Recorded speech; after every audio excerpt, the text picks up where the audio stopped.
So, for the past 2 months or so, I've been working on some paintings, most specifically these two paintings behind me. And normally I start a painting and it's done within a couple days. That's if I have time to myself. If my days are freed up, I can, the work just gets done. I'm kind of a machine in that way. Well, these have not been getting done. They've been hanging around me for 2 months and I'm tired of them, and I've been trying desperately to get them finished, and I haven't been able to.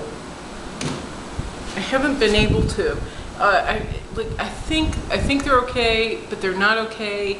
And the people who commissioned these two say they're fine, I love them. But to me, fine isn't good enough. You know, it's fine isn't good enough. It's going to be perfect, and it's going to feel right and perfect to me.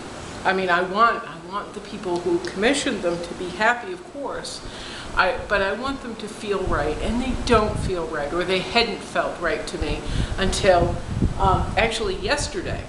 Now, mind you, these have been sitting on my desk since May, and now it's July. It's mid-July. I never take that long to do work, but I've been stuck. And I've been stuck, I realized yesterday, for a couple of reasons. I hadn't been looking at them in a new direction. Although I moved them around my studio, I have several different spots that I paint in, and I'll move the spots that I paint in so that everything just keeps moving and I'm seeing it hopefully in a fresh way. I've been stymied by these, even when they've been in a new place. And especially this one. This is a portrait of two parents, a woman's parents who are gone.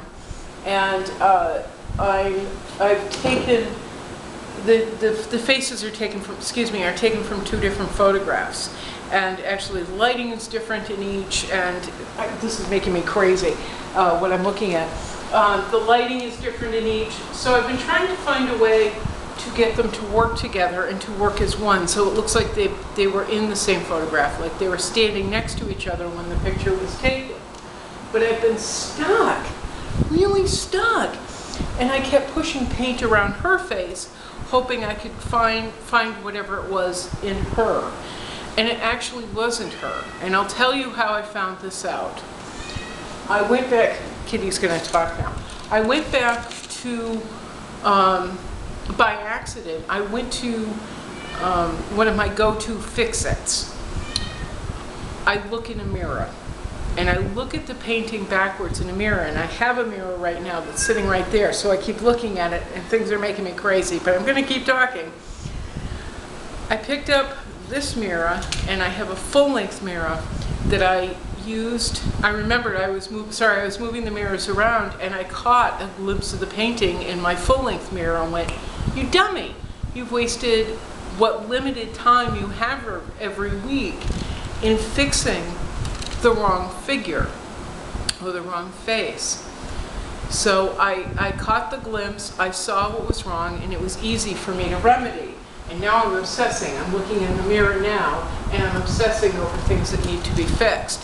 But this is the key for me, and I would suggest it to anyone who's stuck with a piece of work and can't get it to look quite right or feel quite right, which is even more important. Pick up your mirror and take a look. Look at it. You're going to see it in a whole new way. You're going to see how it isn't balanced. You're going to see the colors as they are. It's going to become clear what the colors should be. I love working in a mirror, and I don't know why it took me almost 2.5 months to remember that. So this painting is going to come together very, very quickly now, fingers crossed. And then we've also got this little painting, which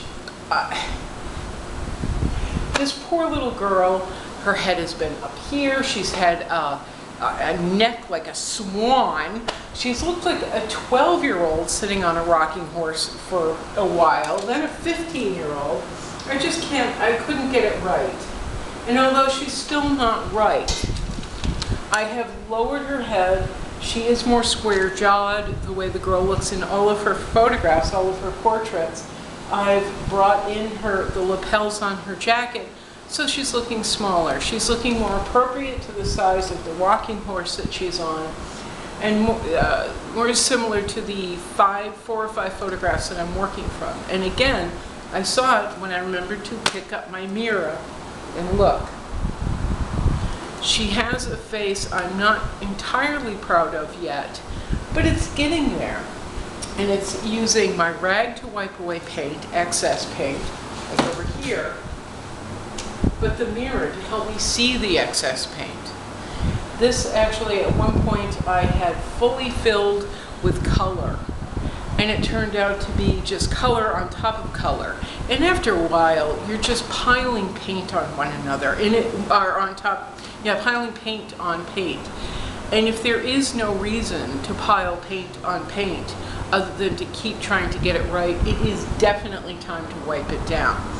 Norman Rockwell did this wonderful thing, and I've talked about Norman Rockwell before in other videos, but he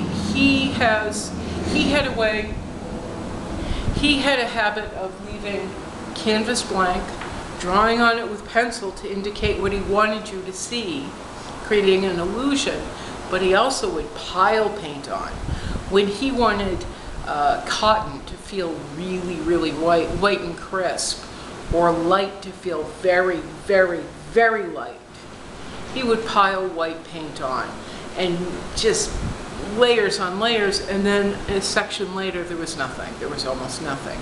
And by going to the Norman Rockwell Museum in Western Massachusetts, I saw that, and I was able to understand how he created some of his magical environments. He really was a remarkable artist. I love his work.